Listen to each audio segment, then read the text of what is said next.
Nous vous en avions parlé avant cette 6e journée, les Highlanders, encore invaincus dans ce Super Rugby, se déplaçaient pour la première fois loin de ses bases, chez les Hurricanes. Un choc, un vrai, et un premier gros test à l'extérieur pour l'équipe de Aaron Mauger. Mais cette rencontre ne s'est pas passée comme prévu pour les Highlanders. Les coéquipiers de Teji Perenara, qui effectuait son 100e match avec les Hurricanes, ont parfaitement dominé les débats.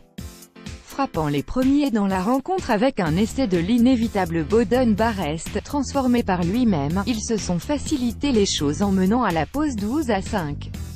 Si Naolo a permis à son équipe de revenir à égalité dès la reprise de la seconde période, les Hurricanes, globalement plus forts que leurs adversaires, ont accéléré dans le second acte avec 2 essais pour se mettre à l'abri d'un possible retour.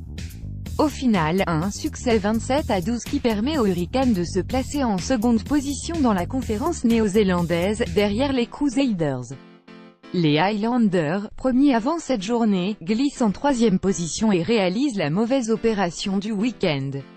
Les Rebels repartent de l'avant après un départ de rêve. La défaite du week-end dernier contre les Brumbies aurait pu faire douter les Rebels et leur porter un vrai coup d'arrêt.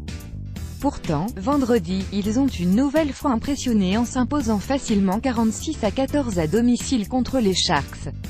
Avec en prime un bonus offensif qui leur permet d'être solidement en tête du classement de la conférence australienne et même en première position du classement général avec 20 points sur 25 possibles. La défaite du week-end dernier n'a pas stoppé les ambitions de la province australienne, que cela soit dans les résultats et même dans le niveau de jeu proposé. L'essai du week-end, d'Ounu, supersonique 100 mètres. Ni plus ni moins. Malgré la défaite des Reds aux Stormers 25-19, Filippo d'Ounu a réalisé un véritable festival. Trouvé à hauteur devant son en-but, le joueur de 23 ans a traversé tout le terrain pour inscrire son 2e essai personnel de la saison.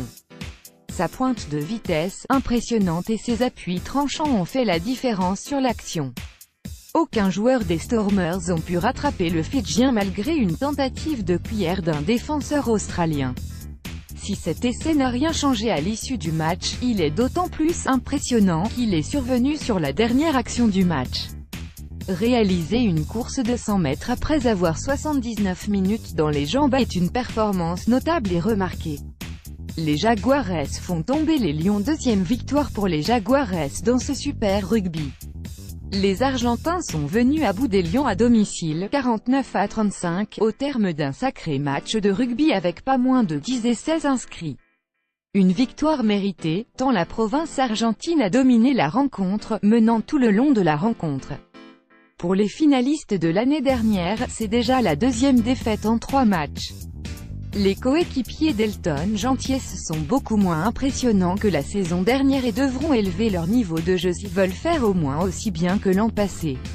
Tous les résultats: Crusaders, Bulls, 33-14 Rebels, Sharks, 46-14 Sunwolves, Chiefs, 10-61 Hurricanes, Highlanders, 29-12 Stormers, Reds, 25-19 Jaguares, Lions, 49-35 Classement général, 1, Rebels, 20 points, 4 victoires, 1 défaite, 2, Lions, 19 points, 4 victoires, 2 défaites, 3, Crusaders, 15 points, 3 victoires, 2 défaites, 4, Hurricanes, 14 points, 3 victoires, 1 défaite, 5, Chiefs.